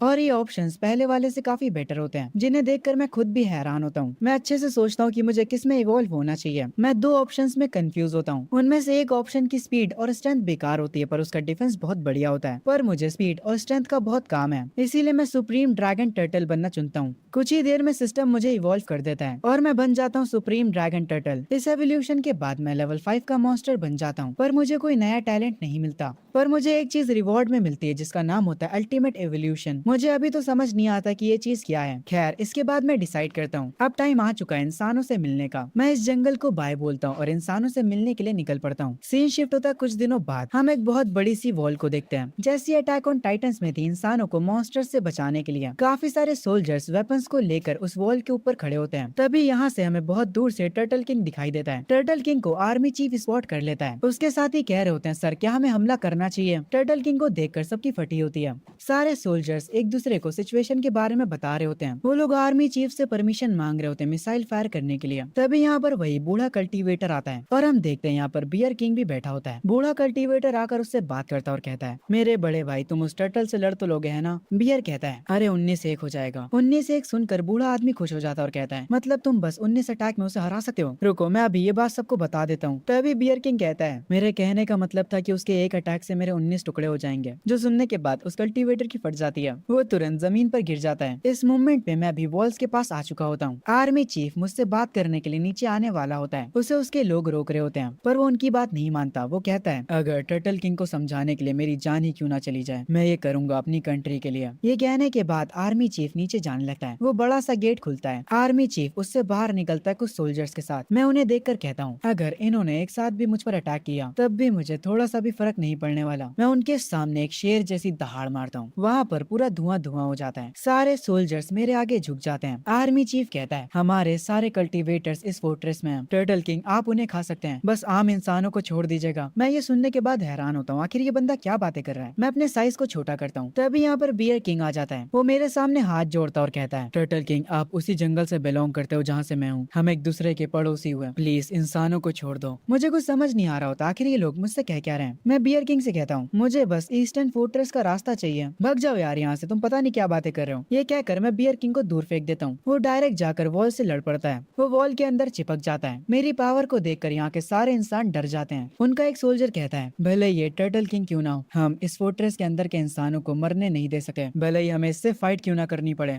मैं अपना साइज बड़ा करके आर्मी चीफ के पास जाता हूँ और कहता हूँ मुझे ईस्टर्न फोर्ट्रेस का बस रास्ता बता दो, मैं यहाँ से चला जाऊंगा। आर्मी चीफ कहता है मैं नहीं बताऊंगा, भले ही आज नॉर्थ फोर्ट्रेस तबाह हो जाए, मैं हमारे दूसरे साथियों के फोर्ट्रेस को तबाह होने नहीं दे सकता। मैं आर्मी चीफ से कहता हूँ ईस्टर्न फोर्ट्रेस पर जो सी मॉन्स्टर्स का अटैक हुआ है, मैं तो उन मॉन्स्टर्स को मारना चाह रहा था। ये सुनकर ऊपर से कल्टीवेटर कहता है टर्टल किंग क्या तुम सीरियस हो। मैं उनसे कहता हूँ अगर तुम्हें मेरा यकीन नहीं है तो मैं यहाँ से जा रहा हूँ। तभी आर्मी चीफ और वो कल्टीवेटर तुरंत मुझे रोकने लगते हैं। आर्मी चीफ तुरंत ईस्टर्न फोर्ट्रेस को कांटेक्ट करते हैं। आर्मी चीफ कहते हैं कि एक सुपरसोनिक जेट लाया जाए किंग टर्टल के लिए। वो बूढ़ा कल्टीवेटर भी काफी खुश होता और कहता है भगवान ने हमें धोखा नहीं दिया है। वो बूढ़ा कल्टीवेटर हंसने लगता है। तभी से शिफ्ट होता है ईस्टर्न फोर्ट्रेस पर, जहाँ पर वहाँ के रूलर्स खड़े होते हैं। उनके साथ कमांडर भी खड़े होते हैं। जो वहाँ का एल्डर होता है वो कहता है मेरे छोटे भाई किंग टर्टल यहाँ पर आने वाले हैं, हमें अपनी पूरी कोशिश करनी होगी ताकि हम उनका दिल जीत सके। उसका छोटा भाई कहता है मुझे पता है बड़े भाई, अगर हम किंग टर्टल का दिल जीत लेते हैं तो वो एक लेवल 5 का सुपर बीस्ट है, पूरा का पूरा ईस्टर्न फोर्ट्रेस हमारी फैमिली को फॉलो करेगा। तभी वहाँ पर एक यंग लड़का जो कि खड़ा होता है वो कहता है ग्रैंडपा क्या पावर इतनी जरूरी होती है। वो एल्डर अपने ग्रैंडसन के सर पे हाथ रखकर कहता है अगर हम ईस्टर्न फोर्ट्रेस को कंट्रोल कर पाए तो सारे रिसोर्सेस हमारे पास आ जाएंगे। मेरे बच्चे अगर तुमने खुद पर ध्यान नहीं दिया तो हेवन तुम्हें पनिश करेगा। उसका ग्रैंडसन कहता है ग्रैंडपा पर मुझे अभी भी लगता है कि ईस्टर्न फोर्ट्रेस का सरवाइव करना ज्यादा जरूरी है, ना कि हमारे फैमिली के फायदे का। उसका ग्रैंडपा कहता है तुम अभी भी बहुत छोटे हो, तुम बाद में सब समझ जाओगे। तभी कमांडर और उसका छोटा भाई नोटिस करते हैं किंग टर्टल यहाँ पर आ चुका होता है। वो एल्डर उसका वेलकम करता है। वो अपना नाम शेंगवान बताता है। वो कहता है कि उसकी फैमिली ने एक छोटा सा गिफ्ट प्रिपेयर करा किंग टर्टल के लिए। छोटा भाई उस गिफ्ट को आगे लेकर जाता है। उस बॉक्स में वो क्रिस्टल्स होते हैं जो कि आसमान से गिरे थे, पर उनकी क्वांटिटी देखने के बाद मैं कहता हूँ इतने से क्रिस्टल्स तो मेरे दांतों में ही अटक जाएंगे, इन्हें मेरे सामने से ले जाओ। ये देखकर शेंगवान फैमिली के एल्डर्स काफी हैरान हो जाते हैं। तभी कमांडर सामने आता और कहता है हेलो टर्टल किंग, मैं करंटली ईस्टर्न फोर्ट्रेस को मैनेज कर रहा हूँ। मैं शियानलोंग नेशन का प्राइम मिनिस्टर हूँ। मैं अपने साइज को छोटा कर लेता हूँ ताकि मैं इन लोगों से आराम से बातें कर सकूं। एक प्राइम मिनिस्टर मुझसे बात कर रहा है, ये देखकर मैं अपने मन में कहता हूँ वाओ, मैं सच में काफी ज्यादा फेमस हो चुका हूँ। ये देखकर मैं थोड़ा खुश भी होता हूँ, पर पता नहीं क्यों सब ये देखकर काफी हैरान हो जाते हैं। शैंगवान फैमिली को लगता है कि मैं गुस्से में हूँ। वो एल्डर कहता है किंग टर्टल से एक पावरलेस बंदा बात कर रहा है, इसीलिए किंग टर्टल को गुस्सा आ गया है। छोटा भाई कह रहा होता है किंग टर्टल जरूर से अपनी बेइज्जती महसूस कर रहे होंगे। वो जाकर प्राइम मिनिस्टर से कहता है एक फालतू का ऐसा इंसान जो कि कल्टीवेट भी नहीं कर सकता है, तुम्हें क्या लगता है तुम्हारी औकात भी है किंग टर्टल से बात करने की? अभी ही यहाँ से चले जाओ। ये सुनने के बाद वो प्राइम मिनिस्टर उदास हो जाता है। वो किंग टर्टल को शुक्रिया बोलता है सबको डिजास्टर से बचाने के लिए और यहाँ से जाने लगता है। वो छोटा भाई किंग टर्टल से बात करने आता और कहता है ईस्टर्न फोर्ट्रेस तो अभी टेम्परेरी है, इस फोर्ट्रेस को शैंगवान फैमिली यानी हमारी फैमिली मैनेज करती है। अगर आपको कभी भी कुछ भी चाहिए हो तो हमें बता दीजिएगा। पर मुझे इस बंदे पर गुस्सा आता है। मैं अपनी हल्की सी पावर यूज करता हूँ और ये बंदा गिर जाता है। मैं कहता हूँ तेरे से किसी ने बोलने के लिए कहा भी था जो तूने अपना मुंह खोला। ये देखकर शैंगवान फैमिली काफी हैरान रह जाती है। मैं प्राइम मिनिस्टर के पास जाता हूँ और उनसे कहता हूँ रुकिए, मेरे पास आपके लिए कुछ सवाल हैं। वो हैरान होते हैं, पर मैं उन्हें अपनी पीठ पर बैठने के लिए कहता हूँ और उन्हें लेकर यहाँ से जाने लगता हूँ। हम एक जगह पर जाते हैं जहाँ मैं उनसे पूछता हूँ आखिर इंसानियत के साथ अभी हो क्या रहा है।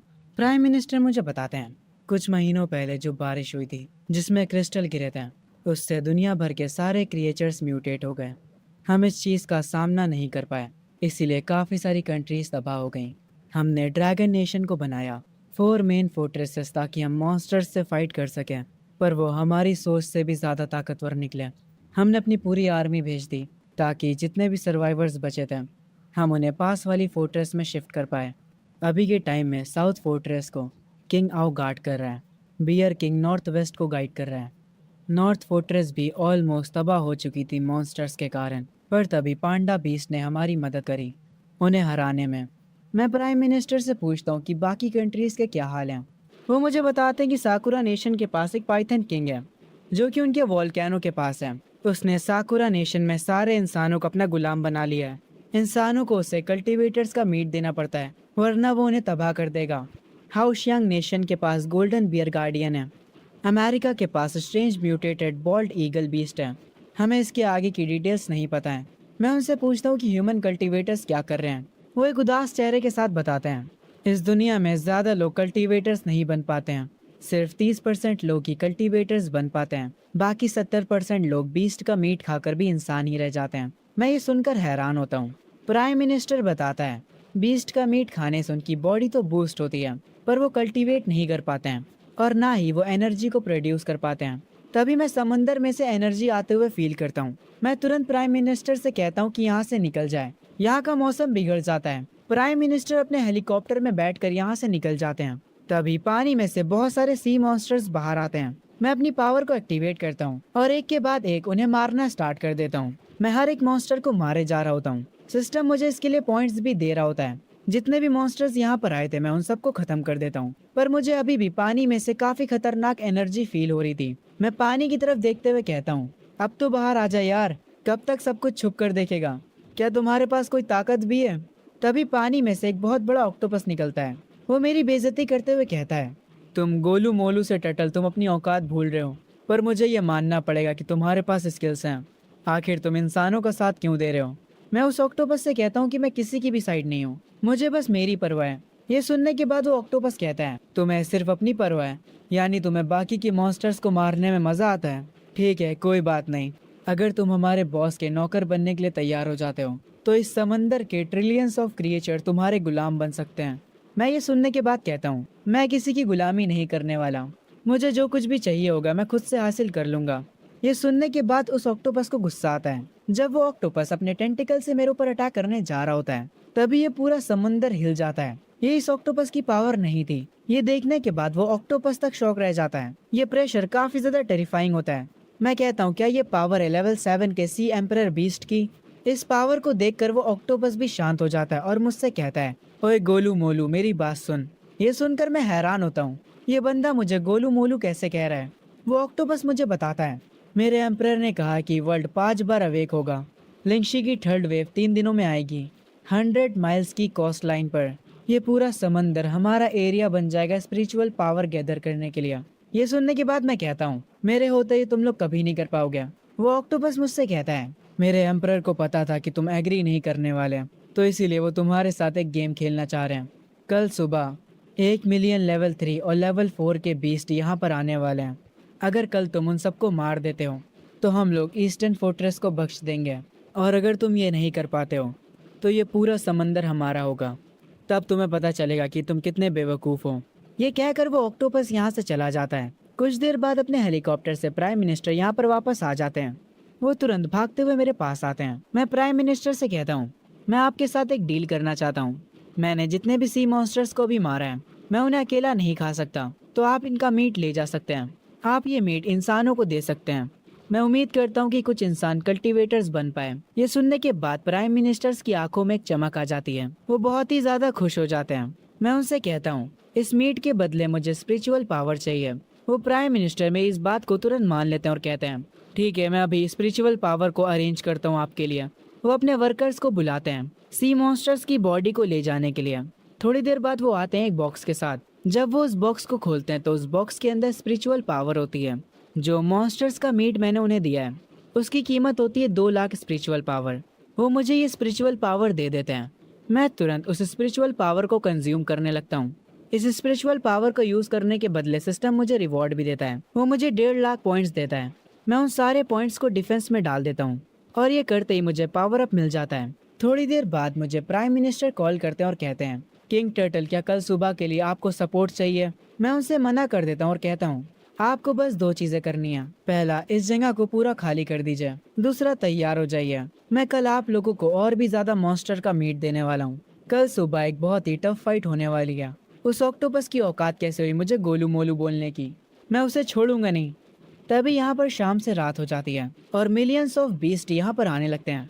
मैं भी अपनी फुल पावर के साथ तैयार होता हूँ। मैं अपनी टाउन स्किल को एक्टिवेट करता हूँ। तभी से ही शिफ्ट होता है। हम उस ऑक्टोपस को देखते हैं जो कि समुद्र के अंदर एक ब्लैक टर्टल से बातें कर रहा होता है। वो ब्लैक टर्टल कहता है, एम्परर बीस्ट ने इस बार सच में हमें ऑर्डर दिया है। हम उस पर एक साथ अटैक करेंगे।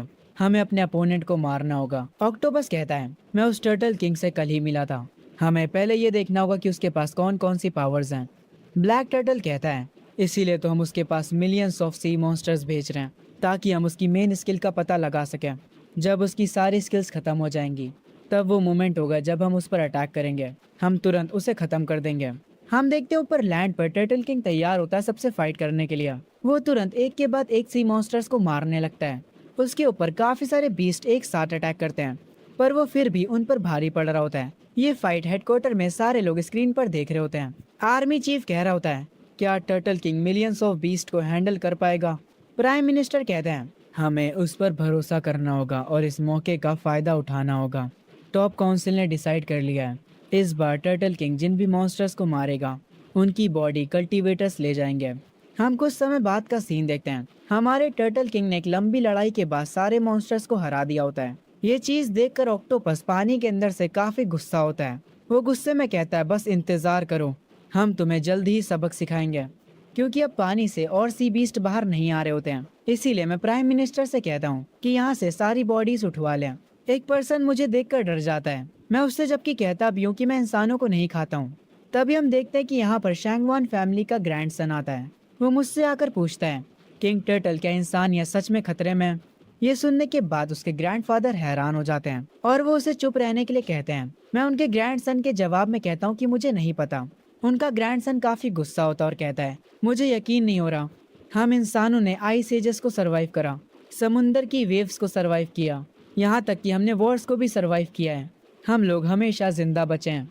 अगर खुद हेवंस भी हमें मिटाना चाहे, तब भी मुझे यकीन है इंसान अपनी किस्मत खुद से लिख सकते हैं।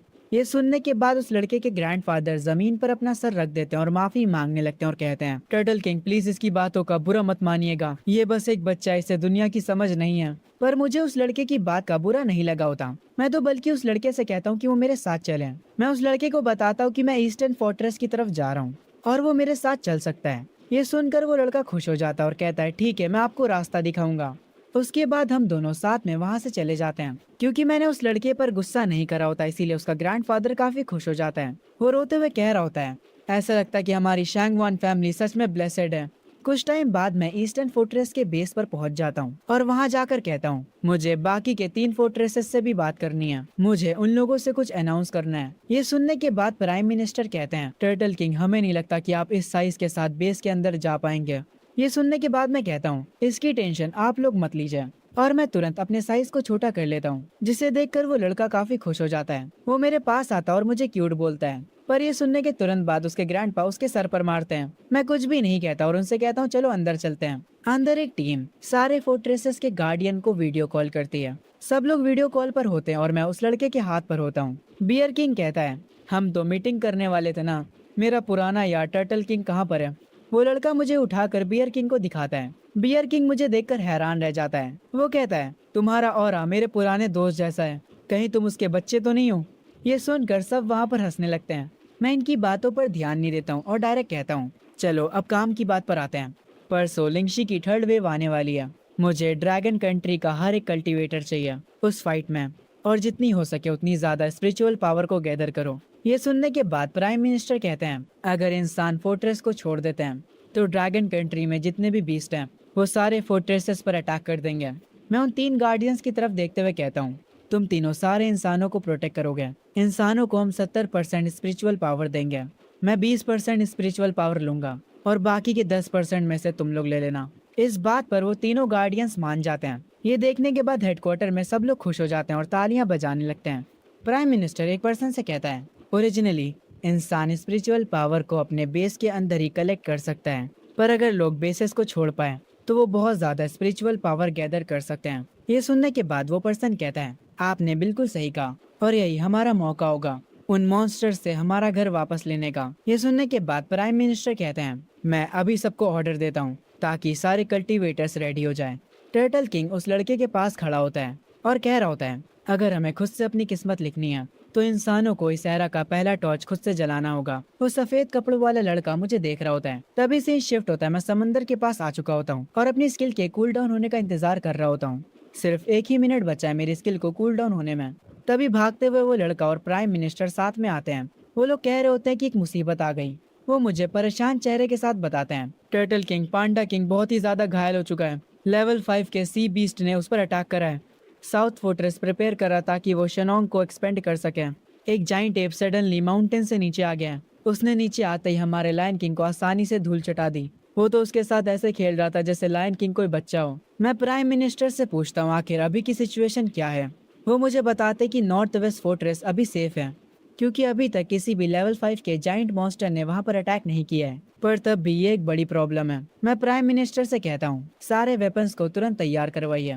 जो भी कल्टीवेटर्स लेवल 3 के हैं उन्हें नॉर्थ में भेज दीजिए सपोर्ट के लिए। ये सुनने के बाद प्राइम मिनिस्टर कहते हैं अभी तक समुंदर से मॉन्स्टर्स नहीं आए। अगर अभी हमारी मेन फोर्स नॉर्थ की तरफ जाती है तो फिर सी मॉन्स्टर्स ईस्टर्न फोर्ट्रेस को तबाह कर देंगे। मैं यहाँ के लोगों को खतरे में नहीं डाल सकता।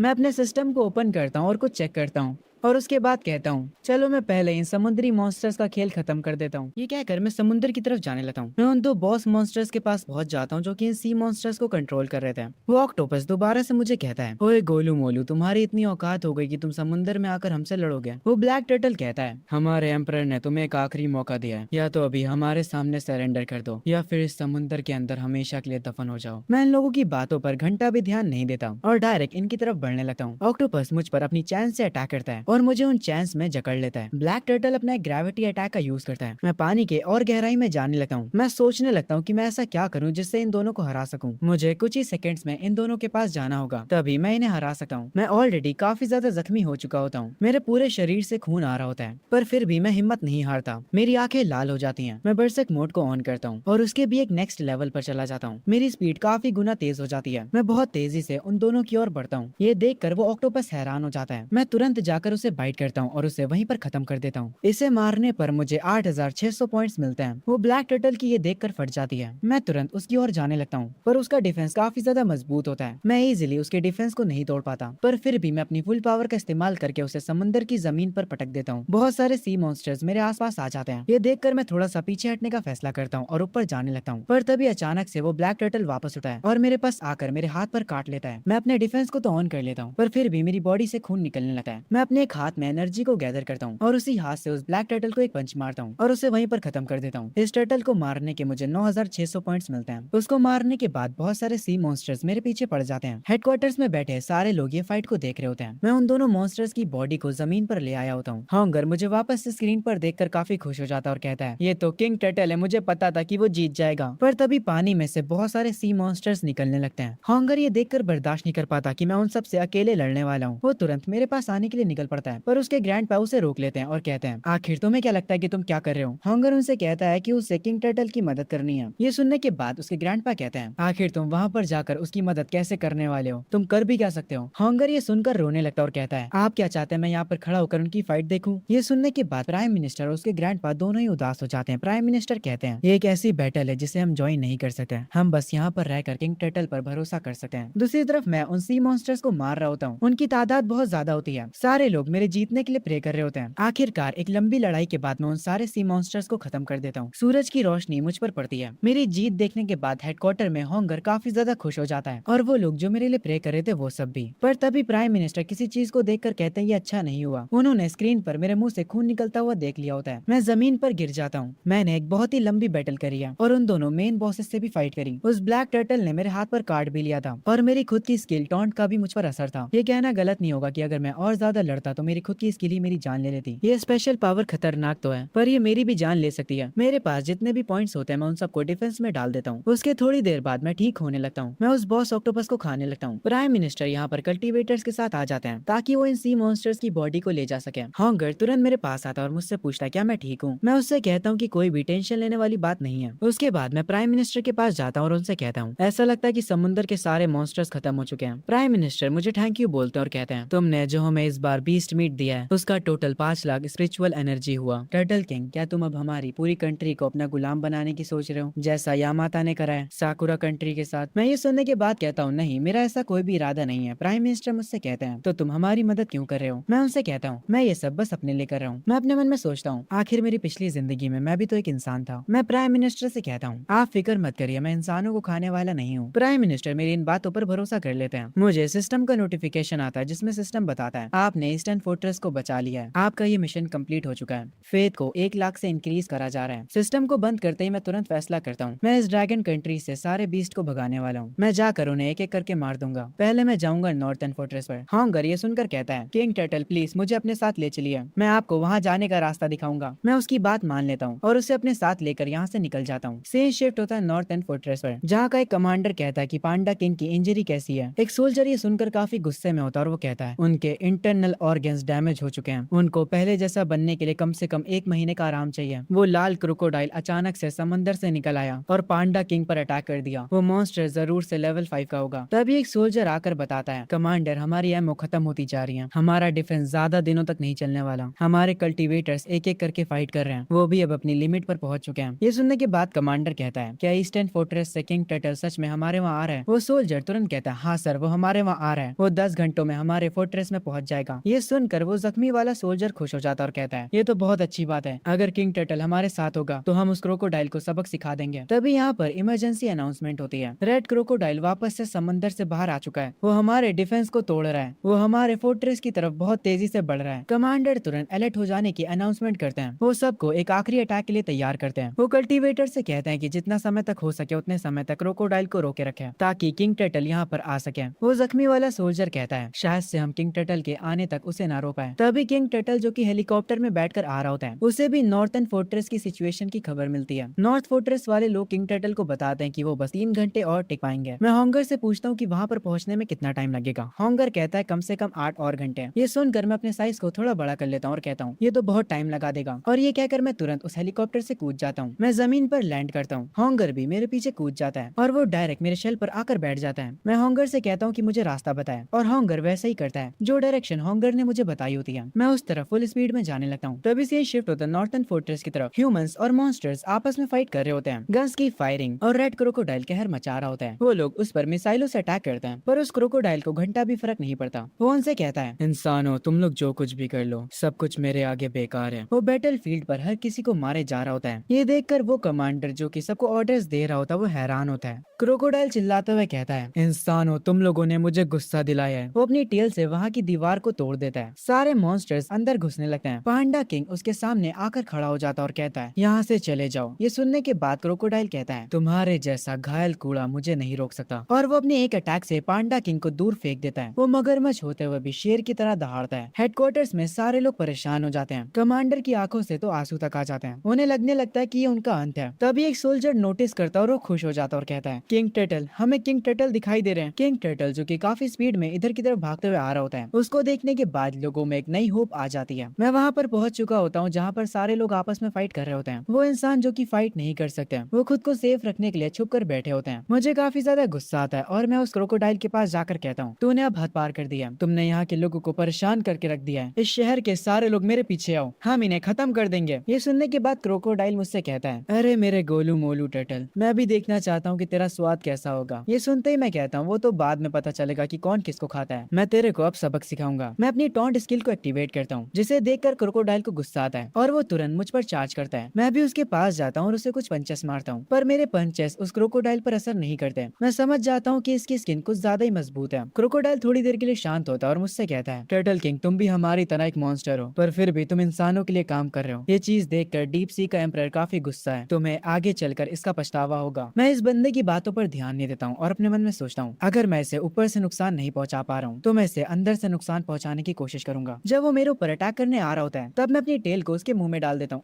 और क्योंकि मेरे टेल में कांटे लगे थे इसीलिए उसकी पूरी जीभ कट जाती है। उसके बाद मैं हवा में घूमता हूँ और घूमते घूमते तेजी से उस पर अटैक करता हूँ और कुछ ही अटैक्स के साथ मैं उसे मार देता हूँ और इस मॉन्स्टर को मारने पर मुझे 12,000 पॉइंट्स मिलते हैं। मतलब ये काफी स्ट्रॉन्ग मॉन्स्टर था। हेडक्वार्टर में एक सोल्जर रिपोर्ट दे रहा होता है और कह रहा होता है, पांडा किंग काफी बुरी तरह से जख्मी है, कल्टीवेटर्स को तुरंत इमरजेंसी ट्रीटमेंट के लिए ले जाया जा रहा है। तभी हॉन्गर मुझे लेकर कमांडर के पास आ जाता है। वहाँ का कमांडर मुझे ग्रीट करता है। मैं उस कमांडर से कहता हूँ कि तुमने बहुत अच्छा काम करा, अब मेरी मदद करो ताकि मैं ईस्टर्न फोर्ट्रेस के चीफ को कांटेक्ट कर सकूं और उनसे कहो कि नॉर्थ फोर्ट्रेस के ब्लैक बियर किंग को यहाँ भेजे, मेरे पास कुछ प्लान्स हैं। वो कमांडर कहता है फिर हम इंसानों को क्या करना होगा। मैं कमांडर से कहता हूँ कि इन सारी चीजों को ब्रॉडकास्ट करो और मेरी ये बात मानकर वो लोग हजारों की तादाद में कैमरा ड्रोन्स को आसमान में छोड़ देते हैं ताकि इंसान हर एक चीज पर नजर रख सके। उन ड्रोन्स में असल में एक स्पीकर भी लगा होता है और उस स्पीकर में मेरी रिकॉर्डिंग होती है जिसमें मैं कह रहा होता हूँ होशिया में जितने भी बीस्ट हैं वो इस लड़ाई में इंसानों का साथ देंगे। ये मेरा यानी किंग टर्टल का ऑर्डर है, हर एक बीस्ट को मेरी बात माननी होगी। वो लोग सिटी में आकर इंसानों के साथ मिलकर लड़ सकें। बीस्ट और इंसान एक दूसरे पर कोई भी अटैक्स नहीं करेंगे। ये बात उस जाइंट एप तक भी पहुंचती है और वो कहता है ये तो काफी इंटरेस्टिंग लग रहा है। इस बात को हर एक पावरफुल मॉन्स्टर समझता है। मैं महसूस कर सकता हूँ कि ये जो स्पिरिचुअल एनर्जी है वो हर बार बढ़ती जा रही है। पहले स्पिरिचुअल एनर्जी चावल के दाने जितनी थी,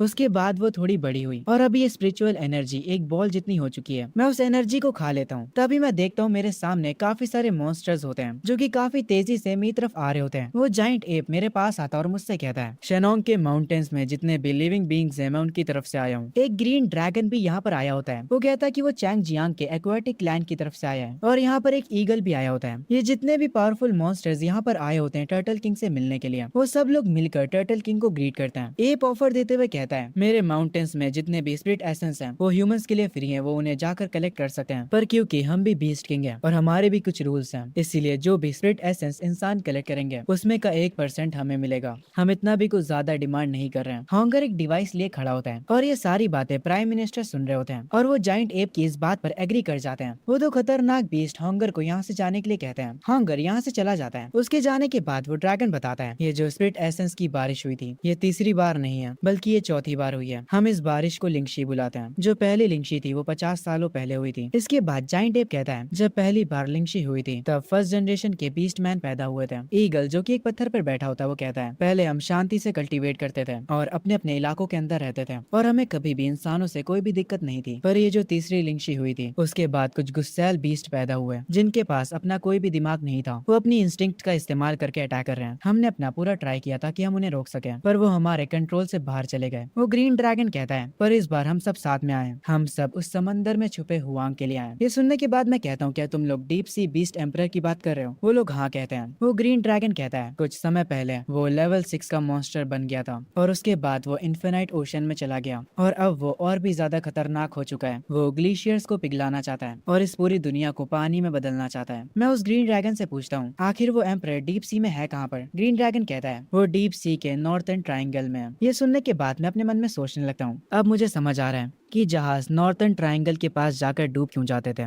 मुझे लगता है कि ये सब उसी का किया कराया है। ईगल कहता है तो अब हम सबको मिलकर डीप सी बीस्ट एम्परर से फाइट करना होगा। टर्टल किंग तुम भी हमारे साथ आ जाओ। मैं एक पत्थर पर खड़ा हो जाता हूँ और जितने भी बीस्ट मेरे आसपास थे उन सबसे कहता हूँ यहाँ पर जितने भी लोग हैं अगर तुम सब मेरे अंडर सर्व करते हो। पर ये सुनते ही वहाँ के जितने भी बीस्ट होते हैं वो गुस्सा हो जाते हैं और कहते हैं क्या तुम खुद को हमारा राजा समझ रहे हो? तुम्हें लगता है कि तुम हमें ऑर्डर दे सकते हो? इनके इस बिहेवियर को देखकर मैं अपनी एक एबिलिटी का यूज करता हूँ और इन बीस्ट को इनकी औकात दिखा देता हूँ। वो लोग तुरंत मेरी बात मान जाते हैं। जाइंट एप कहता है हमें क्या करना चाहिए। मैं उनसे कहता हूँ कि बस अपने इलाके में चले जाओ और अपनी आर्मी को कंट्रोल करो और उनसे मना करो कि वो लोग इंसानों पर अटैक ना करें और अगर इस बीच में कुछ भी उल्टा होता है तो मैं तुम सबको कांटेक्ट करूंगा। मेरी बात मानकर वो सारे बीस्ट यहाँ से चले जाते हैं और कुछ टाइम पहले जैसे हमारी डील हुई थी मॉन्स्टर्स के साथ, सारे इंसान स्पिरिचुअल स्टोन को कलेक्ट कर रहे होते हैं और कोई भी बीस्ट उन पर अटैक नहीं कर रहा होता है। कभी भी किसी ने ये नहीं सोचा था कि इंसान और मॉन्स्टर्स एक साथ रह सकते हैं। इस बात के लिए सब लोग टर्टल किंग को शुक्रिया कहते हैं। वो लोग खुश होते हैं कि उनकी कंट्री के पास टर्टल किंग है। कुछ समय बाद कमांडर ट्रक भर के 5 लाख स्पिरिट स्टोन्स मेरे लिए लेकर आता है। हर एक क्रिस्टल से मुझे 10 फ्रीडम पॉइंट्स मिलते हैं तो मुझे टोटल 5 मिलियन पॉइंट्स मिलेंगे। ये सोचकर ही मेरी आंखों में एक अलग सी चमक आ जाती है। मैं कमांडर से कहता हूँ कि बाकी के बीस्ट किंग्स को भी उनके हिस्से के क्रिस्टल्स पहुंचा दिया जाए। कमांडर कहता है कि इस बात की आप फिक्र मत करिए। फिर मैं उन सारे क्रिस्टल्स को कंज्यूम करने लगता हूँ और कुछ ही देर में मैं उन सारे क्रिस्टल्स को कंज्यूम कर लेता हूँ। मुझे 5 मिलियन पॉइंट्स मिल जाते हैं जिसकी मदद से मैं अपने सारे स्टेट्स को मैक्स आउट कर लेता हूँ। पर मुझे अभी तक ये नहीं पता चला कि ये जो फेथ पावर मुझे मिली है ये एक्चुअली में है क्या। तभी हॉन्गर मेरे पास भागते हुए आता है और मुझसे कहता है टर्टल किंग एक मुसीबत है। साकुरा नेशन का जाइंट स्नेक हजारों की तादाद में इलाइट बीस्ट को लेकर हमारे ड्रैगन नेशन की तरफ आ रहा है। मैं तुरंत हॉन्गर से पूछता हूँ वो किस डायरेक्शन से आ रहा है और उसका पावर लेवल क्या है। हॉन्गर मुझे उनका रास्ता बताता है कि वो लोग किस रास्ते से आ रहे हैं। वो ईस्टर्न फोर्ट्रेस से होकर आएंगे। उसके बाद हॉन्गर कहता है अगर हम लोग पावर लेवल की बात करें तो वो मिड लेवल 6 पर होगा। मैं ये सुनने के बाद कहता हूँ ठीक है मैं समझ गया। उन सारे बीस्ट किंग्स को इकट्ठा करो जो कि पानी में लड़ सकते हैं और उन्हें तुरंत ईस्टर्न फोर्ट्रेस की तरफ भेजो। मेरी ये कमांड सुनकर ग्रीन ड्रैगन ईस्टर्न फोर्ट्रेस की तरफ बढ़ने लगता है और काफी सारी टर्टल्स की आर्मीज भी। हर एक पानी वाला मॉन्स्टर ईस्टर्न फोर्ट्रेस को बचाने के लिए निकल पड़ता है। इतने सारे मॉन्स्टर्स को अपनी तरफ आता हुआ देख प्राइम मिनिस्टर्स और चीफ हैरान हो जाते हैं। वो सारे मॉन्स्टर्स ईस्टर्न फोर्ट्रेस में अपना कदम रख देते हैं। वहाँ का कमांडर उनसे कहता है, जितने भी बीस्ट किंग यहाँ पर हैं, मैं उन सबको बताना चाहूंगा। हमें खबर मिली है कि ओरोची और उसकी आर्मी कल तक आ जाएगी। हमने सारी तैयारियां कर ली हैं, पर हमारी एक और भी दिक्कत है। हम इतने जाइंट मॉन्स्टर्स के साथ कैसे कोऑर्डिनेट करेंगे? ये सुनते ही ग्रीन ड्रैगन कहता है, इंसान क्या तुम कहना चाहते हो कि तुम मेरी आर्मी को कमांड करोगे? ये सुनकर वो टर्टल भी गुस्सा हो जाता है और कहता है, हम लोग सिर्फ अपने किंग की बात मानते हैं। ये सुनकर कमांडर और प्राइम मिनिस्टर दोनों ही हैरान रह जाते हैं। पर तभी मैं वहाँ पर पहुँचता हूँ और कहता हूँ, अगर तुम लोग इनकी बात नहीं मानोगे तो हम इस फाइट को कैसे जीतेंगे? तुम्हारे पास कोई भी बैटल एक्सपीरियंस नहीं है और ना ही मेरे पास है, पर इन ह्यूमंस ने काफी सारी वॉर्स को सर्वाइव किया है। मेरी बात सुनकर ग्रीन ड्रैगन कहता है, क्योंकि ये बात टर्टल किंग कह रहा है इसीलिए मैं ये करूंगा। वो दूसरा वाला टर्टल भी बात मान जाता है और एब तो वैसे भी एग्री करने ही वाला था। एब कहता है, ठीक है फिर हमें बताओ कि हमें क्या करना है।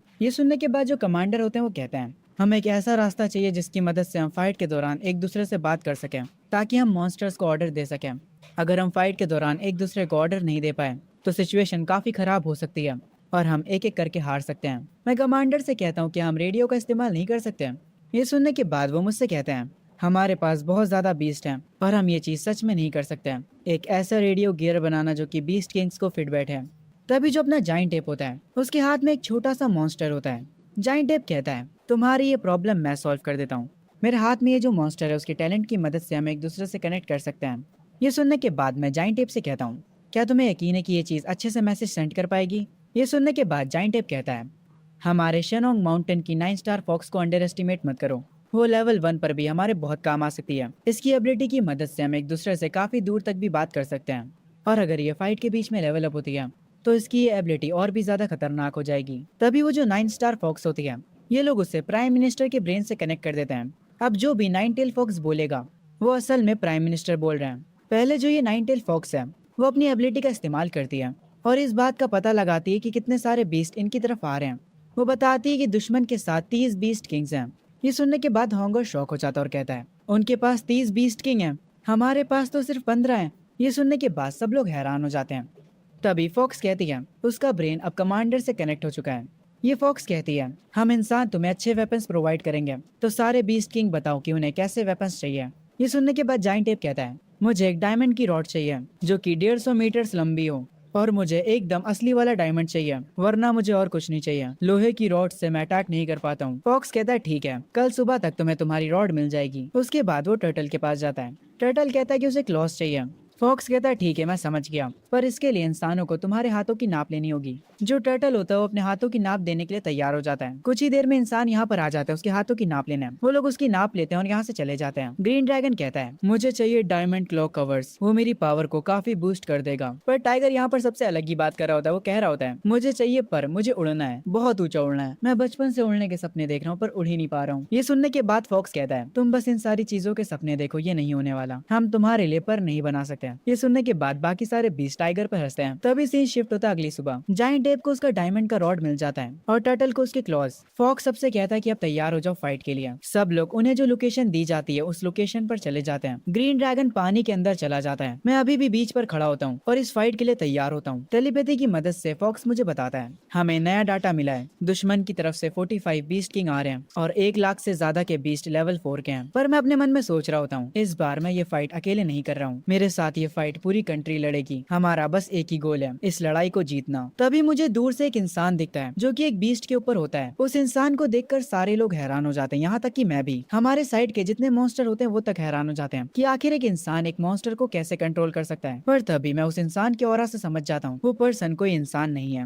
वो बंदा है यामातो ओरोची, हमारा दुश्मन। ये सुनकर सब हैरान हो जाते हैं। मैं उस मॉन्स्टर का ये फॉर्म देखकर समझ जाता हूँ। तो लेवल 6 पार करने के बाद तुम्हें इंसानी फॉर्म मिल जाता है। हम यामातो ओरोची को देखते हैं जो कि कह रहा होता है, ड्रैगन नेशन, ये एक ऐसा नाम है जिसे सुनते ही मैं कॉन्कर करना चाहता हूँ। जाओ मेरे सैनिकों, सबको खत्म कर दो, एक को भी बख्शना मत। यामातो ओरोची के ये कहते ही सारे मॉन्स्टर्स काफी तेजी से आगे बढ़ने लगते हैं टर्टल किंग की ओर। ये देखकर मैं टॉन्ट स्किल का इस्तेमाल करता हूँ और इससे पहले कि वो मुझ पर अटैक करे मैं उन सब पर अटैक करने के लिए आगे बढ़ता हूँ। मैं एक के बाद एक सी बीस्ट को मारे जा रहा होता हूँ और फिर इनका एक किंग आता है मुझसे फाइट करने के लिए। वो मुझ पर एक इलेक्ट्रिक जाल फेंकता है पर मैं तुरंत अपनी पावर का यूज करके उसे तोड़ देता हूँ और उस बीस्ट किंग को तुरंत खत्म कर देता हूँ। मुझे 13,200 पॉइंट्स मिलते हैं। मेरा भाई जाइंट एप भी दूसरी तरफ इन लोगों को मारने में बिजी होता है और ड्रैगन भी एक बड़े ऑक्टोपस से फाइट कर रहा होता है और टर्टल भी किसी ना किसी से फाइट कर रहा होता है। खैर तभी सीन शिफ्ट होता है एक मिस्टीरियस मॉन्स्टर्स की मीटिंग पर, जहाँ पर ये सारे लोग इंसानों की फॉर्म में होते हैं, पर असल में ये सब मॉन्स्टर्स हैं। ये सिल्वर बालों वाला बंदा कहता है कि हम उस यामाता ओरोची के साथ हैं। ब्लॉन्ड बालों वाला बंदा कहता है मैं तुम लोगों को बताना चाहता हूँ कि मैं जल्द ही लेवल 7 तक पहुंचने वाला हूँ, मैं इनकी फाइट में अभी तो नहीं जा सकता। तभी एक शेर जैसा बंदा कहता है कोई बात नहीं भाई, तुम लेवल 7 पर जाने पर ध्यान दो, तुम बस मुझे ऑर्डर दो और मैं उस यामाता ओरोची का सर तुम्हारे कदमों में लाकर रख दूंगा। ब्लॉन्ड बालों वाला ये सुनकर कहता है ठीक है मैं समझ गया, पर जो डीप सी के बीस्ट टेम्परर हैं वो हर एक टॉप फाइटर्स पर नजर रखे हुए हैं, तुम्हें ये काम करने अकेले जाना होगा और काफी चालाकी से और छुप कर ये करना होगा। वो शेर टाइप का बीस्ट हंसता और कहता है ठीक है बस मेरा इंतजार करो, और ये कहकर वो यहाँ से चला जाता है। हम सब की अभी भी सी बीस्ट के साथ फाइट चल रही होती है और अब तो शाम भी हो चुकी होती है। हमारे साथी काफी घायल भी हो जाते हैं, यहाँ तक कि मैं भी काफी घायल हो जाता हूँ। यामाता ओरोची अभी भी सबको ऑर्डर्स दे रहा होता है, उसको इस फाइट में काफी मजा आ रहा होता है। मुझे ये देखकर काफी गुस्सा आता है, हम काफी समय से फाइट कर रहे हैं। मैं अपने घायल साथियों को देखता हूँ और मुझे और बुरा लगता है, बस अब बहुत हुआ। तभी मुझे सिस्टम का नोटिफिकेशन आता है कि मेरा एबिलिटी कूल डाउन खत्म हो चुका है। जैसे ही मेरी एबिलिटी का कूल डाउन खत्म होता है मैं तुरंत फुल स्पीड में यामाता ओरोची की तरफ निकल पड़ता हूँ, पर यामाता ओरोची काफी एटीट्यूड में होता और कहता है अरे यार गोलू मोलू तुम्हें क्या लगता है कि तुम क्या कर रहे हो। मैं तुरंत आसमान में एक जंप मारता हूँ और अपनी एक स्किल एक्सप्लोसिव निडल स्ट्राइक को एक्टिवेट करता हूँ, और सिर्फ यही नहीं बल्कि मैं अपनी सारी स्किल्स को अनलीश कर देता हूँ और उसके साथ टाउंट का भी इस्तेमाल करता हूँ। मेरी आंखें और यामाता ओरोची की आंखें चमकने लगती हैं। हम लोग इतने पास आ जाते हैं जैसे मानो हमारी किस होने वाली होती है। नहीं मेरा मतलब था जैसे हम टकराने वाले हों, पर यामाता ओरोची तुरंत ऊपर एक जंप करता है और मेरे शेल के ऊपर आकर खड़ा हो जाता है।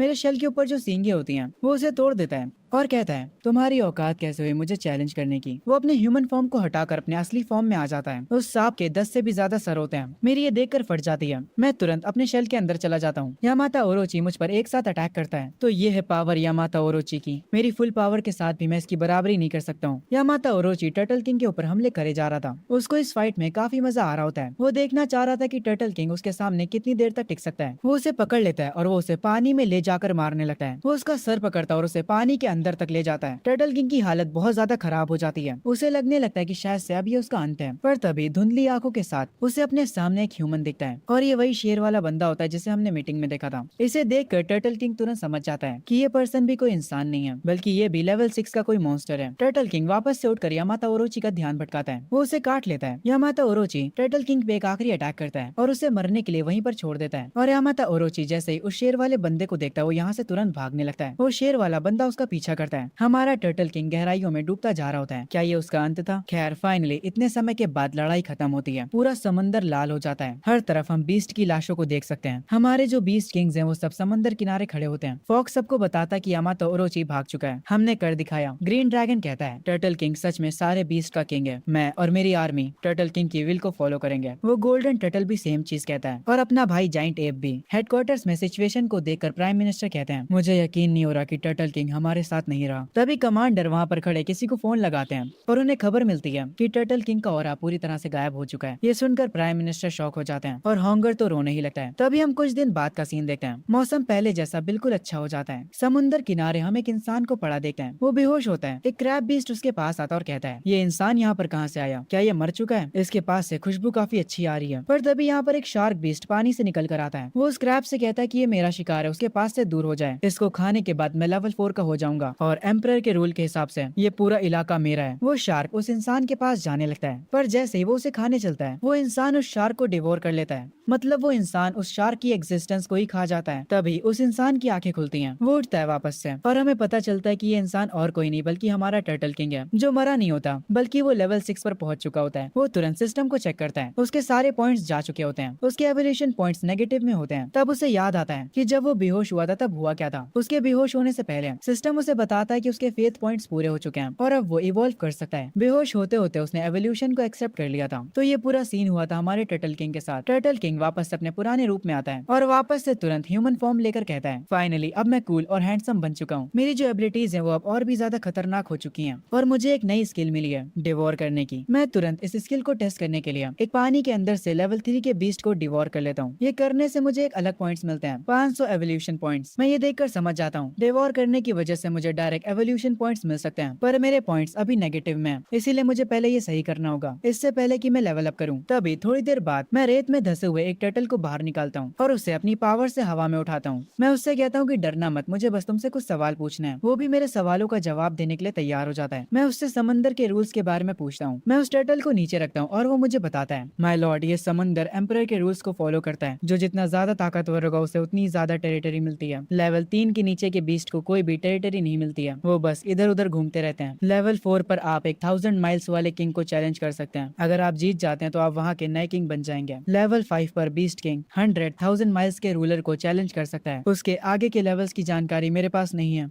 मैं उस टर्टल से कहता हूँ, अगर इस समंदर का कोई किंग मारा जाता है तो क्या एम्परर को कोई फर्क पड़ता है? जिस पर वो टर्टल कहता है, नहीं, एम्परर को कोई भी फर्क नहीं पड़ता। 1000 माइल्स के अंदर टोटल 7 किंग्स हैं। आखिरी किंग लॉर्ड यामाता के पीछे गया था और उसके बाद वो अभी तक वापस नहीं आया है। मैंने सुना है कि ईस्ट में जो बैटल हुई थी वो बहुत ही ज्यादा खतरनाक थी। मैं उस टर्टल से पूछता हूँ कि उस बैटल के बाद क्या हुआ। वो टर्टल कहता है, हम सबको लगा था कि हम जीत गए, पर अचानक से लॉर्ड यामाता भाग गए वहां से और वो काफी घायल थे। मुझे इसके आगे और कुछ नहीं पता, बाकी की चीजें सिर्फ बीस्ट किंग्स जानते हैं। ये सुनते ही मैं तुरंत समंदर की तरफ आगे बढ़ता हूँ और कहता हूँ, मुझे बाकी की जानकारी पता करने के लिए और भी ज्यादा हाई लेवल के बीस्ट को ढूंढना होगा। पहले मैं जाकर 100,000 माइल्स के इस रूलर से मिलूंगा।